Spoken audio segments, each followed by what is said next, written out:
မြန်မာနိုင်ငံရဲ့မျိုးသမီးတင်းရဲ့ဂိုသမားမျိုးမြတ်မြငင်းရဲ့နေရာကိုအစားထိုးနိုင်မဲ့ဂိုသမား3ယောက်မြန်မာပေါ်လုံးရှိပြည်သက်များအားလုံးပဲမင်္ဂလာပါခင်ဗျ။ Bami Sport News Facebook YouTube နဲ့ TikTok Channel တို့ကနေပြီးကြိုဆိုလိုက်ပါတယ်ခင်ဗျ။လာမယ့်စက်တင်ဘာလအတွင်းဂျပန်နိုင်ငံမှာကျင်းပမဲ့အာရှအားကစားပြိုင်ပွဲရဲ့အမျိုးသမီးဘောလုံးပြိုင်ပွဲတွေကိုရှင်ပြိုင်ဖို့ရှိနေတဲ့မြန်မာလက်ရည်စင်အမျိုးသမီးအသင်းဟာမကြာခင်ချိန်မှာလေ့ကျင့်ပြင်ဆင်တော့မှာဖြစ်ပြီးတော့မြန်မာအသင်းရဲ့ဂိုသမားနေရာမှာဘယ်သူစားထိုးဝင်ရောက်သွားမလဲဆိုတာလည်းစိတ်ဝင်စားစရာဖြစ်လာပါတယ်။မြန်မာလူစင်မျိုးသမီးတင်းရဲ့ဂိုးပေါက်ရှိကမဟာတတိုင်းလိုတင်စားခံခဲ့ရတဲ့ဂိုသမားမျိုးမြတ်မြငင်းဟာဒဏ်ရာပြဿနာကြောင့်ကစားသမားဘဝကနေအနားယူသွားခဲ့ပြီဖြစ်ပါတယ်။ဒီသတင်းကမြန်မာမျိုးသမီးဘောလုံးလောကအတွက်အလွန်နှမျောစရာကောင်းတဲ့သတင်းတစ်ခုပါ။အသက်အရွယ်ကောင်းဆုံးလက်စွမ်းအကောင်းဆုံးအချိန်မှာအနားယူသွားရတာကြောင့်ပြည်သက်တိုင်းစိတ်မကောင်းဖြစ်ခဲ့ကြရပါတယ်။အထူးသဖြင့်2025အာဆီယံမျိုးသမီးချန်ပီယံရှစ်ပြိုင်ပွဲရဲ့အကောင်းဆုံးဂိုသမားဆုကိုဆွတ်ကူးနိုင်ခဲ့တဲ့မျိုးမြတ်မြငင်းဟာမြန်မာအသင်းရဲ့အောင်မြင်မှုတိုင်းမှာအရေးပါတဲ့အခန်းကဏ္ဍကနေပါဝင်ခဲ့သူဖြစ်ပါတယ်။ဒါပေမဲ့မြန်မာဘောလုံးလောကရဲ့လက်ရှိအခြေအနေတွေကစားသမားတွေရဲ့ဘဝရက်တည်ရေးအခက်အခဲတွေဒဏ်ရာရရင်တော့ကိုယ်တိုင်ကုသရတဲ့အခြေအနေတွေကြောင့်အနားယူသွားတဲ့ကစားသမားတွေကိုလည်းအပြစ်တင်လို့မရပြန်ပါဘူးခင်ဗျအခုဆိုရင်တော့မြန်မာလက်စင်အသင်းအတွက်မျိုးမြတ်ငင်းရဲ့နေရာကိုဘယ်သူကဆက်ခံမလဲဆိုတာစိတ်ဝင်စားစရာဖြစ်လာပါတယ်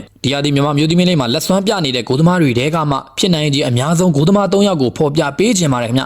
နံပါတ်3နေရာမှာတော့ရတနာပေါင်အသင်းရဲ့လူငယ်ဂိုသမားလေးလှလှထွေးပဲဖြစ်ပါတယ်လှလှထွေးကဒီဟာဒီမြန်မာမျိုးသမီးလေးမှာရတနာပေါင်အသင်းအတွက်လက်စွမ်းပြကစားနေသူဖြစ်ပြီးတော့ ISB အသင်းနဲ့ရှင်ပြိုင်ခဲ့တဲ့ပွဲမှာလည်းကိုပေါရှင်းမှာရေးပါတဲ့ကာကွယ်မှုတွေပြုလုပ်ပေးနိုင်ခဲ့ပါတယ်ဒါပြင်2026 UNICEF မျိုးသမီးအာရှဖလားရှေ့စစ်ပွဲမှာလည်းမြန်မာ UNICEF အသင်းရဲ့အဓိကဂိုသမားအဖြစ်တာဝန်ယူခဲ့မှုတာကြောင့်အရေးသွေးကောင်းတဲ့လူငယ်ဂိုသမားတစ်ယောက်လို့သတ်မှတ်လို့ရပါတယ်အတွေ့အကြုံနဲ့ပွဲကစားခွင့်ထပ်မံလိုအပ်နေသေးပေမဲ့အနာဂတ်မှာတော့မြန်မာအသင်းရဲ့နံပါတ်1ဂိုသမားဖြစ်လာနိုင်တဲ့အလားအလာရှိတဲ့သူတစ်ယောက်ပဲဖြစ်ပါတယ်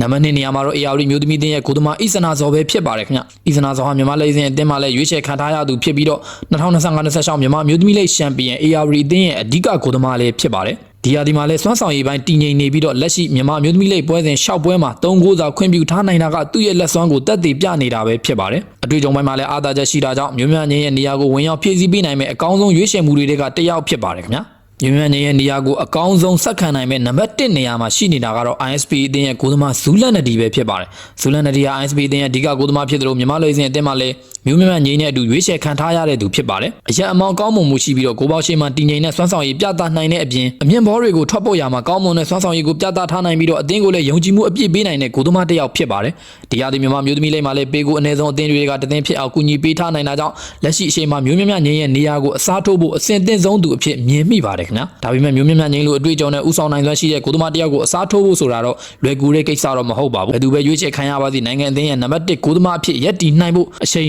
အတွေ့အကြုံနဲ့ယုံကြည်မှုတွေတိဆောက်ရအောင်မှာဖြစ်ပါတယ်ဒါဆိုရင်ပြည်သက်ကြီးကရောဘလို့ထင်မြင်ကြပါသလဲခင်ဗျမျိုးမြတ်ငင်းရဲ့နေရာကိုဇူလက်နဒီအီဆန်နာဇော်လှလှထွေးတို့တွေကဘယ်သူကအထိုက်တန်ဆုံးလို့ထင်ပါသလဲဒါမှမဟုတ်ဒီ3ယောက်အပြင်အခြားဂိုသမားတွေရှိနေသေးတယ်ဆိုရင်လည်း comment မှာဝင်ရောက်ဆွေးနွေးမှတ်ချက်ပေးခဲ့ကြပါဦးခင်ဗျကျွန်တော်ရဲ့ဗီဒီယိုကိုသဘောကျတဲ့ဆိုရင်လည်း like and share ပြုလုပ်ပေးဖို့မေတ္တာရပ်ခံခြင်းပါတယ်ခင်ဗျမြန်မာဘောလုံးသတင်းအသစ်တွေကိုအချိန်နဲ့တပြေးညီသိရှိနိုင်ဖို့လည်းကျွန်တော်တို့ရဲ့ Bami Sport News Channel ကိုလည်း like subscribe follow ပြုလုပ်ထားခဲ့ကြဖို့မေတ္တာရပ်ခံခြင်းပါတယ်ခင်ဗျ